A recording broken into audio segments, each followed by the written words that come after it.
So, welcome back. Yesterday I got a few things done in the garden, but I was a hot, sweaty mess, so I didn't film it because you don't want to see that. But I'm going to show you what I got done. So, I was able to get more potatoes planted. Since I have such a long gardening season during the summer, I'm able to plant potatoes twice a year. This is the first year I've actually done it, but you know, it is what it is. But this time, instead of planting potatoes in a hole, I dug a trench and did the trench and mounding method to see which one works best for me.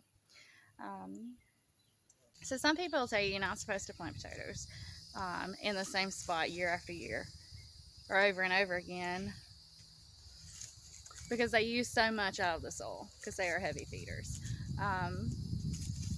But raised beds are different because you amend the beds in between times. So rotating everything is less important. Now, did I amend my bed before I planted these potatoes?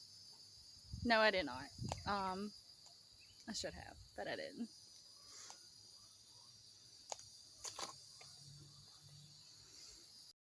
But it looks really nice. Maybe they'll grow.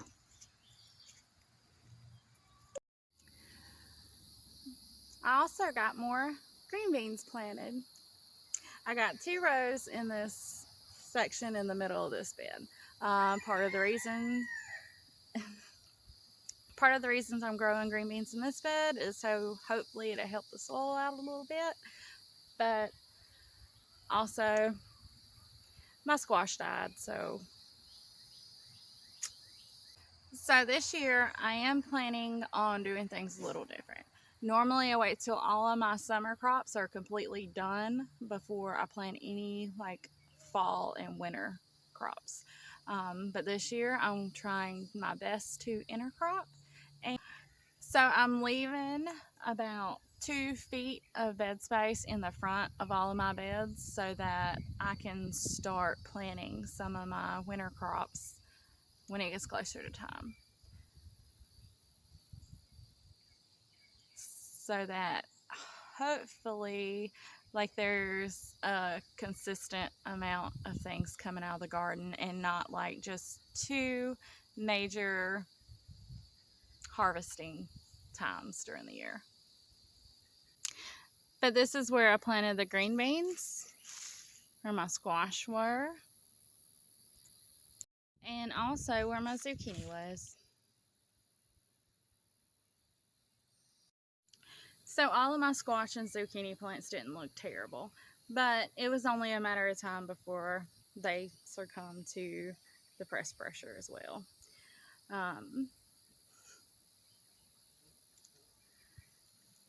But I should have plenty of time to grow the green beans after all the squash. Also, a good tip for when you're buying seeds and stuff, because if you buy a bunch of seeds at one time to plant a large garden, it's normally going to cost a lot if you don't save the seeds if you just buy them.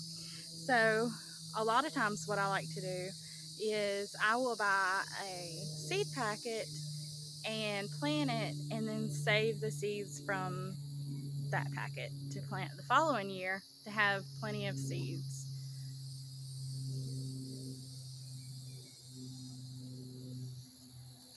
Like with these pinto beans. I could have spent $10 on enough of seed packets to plant and have plenty, or I could just plant the 50-cent packet and have plenty for next year. And that's what I chose to do because I plant so many things.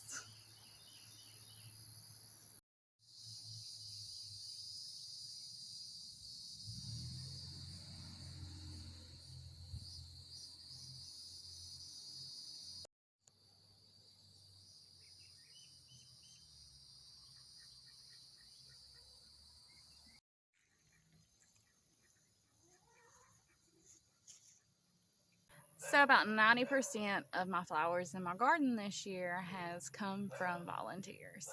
I planted some of the evening sun sunflowers, but none of them came up. And I planted some of the mammoth sunflowers, and there's very few that did come up, but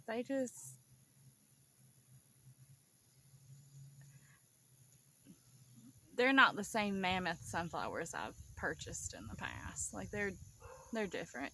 They're not as big. And it seems like there's been a few seed packets I purchased this year that are not what they claim they are. And I don't know if like seed companies, like the things are just getting messed up with pollination or what, but it kind of sucks. So, if I was to save seeds and something ends up being crossed, it's fine with me. Like it's my mistake, my fault. I'll accept whatever happens, whatever that seed turns into. But like if you buy a seed packet and it ends up being something not what it's supposed to be, it's a little disappointing.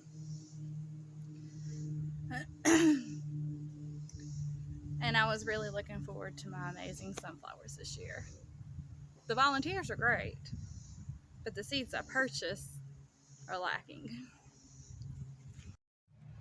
But with everything going on in the garden this year, but with like plants dying, plants getting sick, things getting ripped out, seed packets not being what they say they are, like the garden is still really pretty this year, and I'm so happy about that.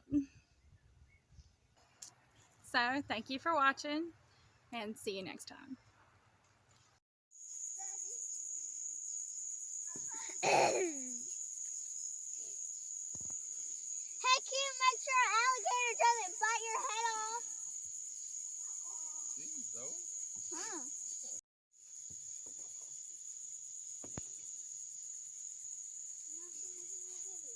What we've got here is a beast in its natural habitat filming on the river and the river sandbar. Without the camera, the beast... Hello, love. Daddy, what the heck are you doing?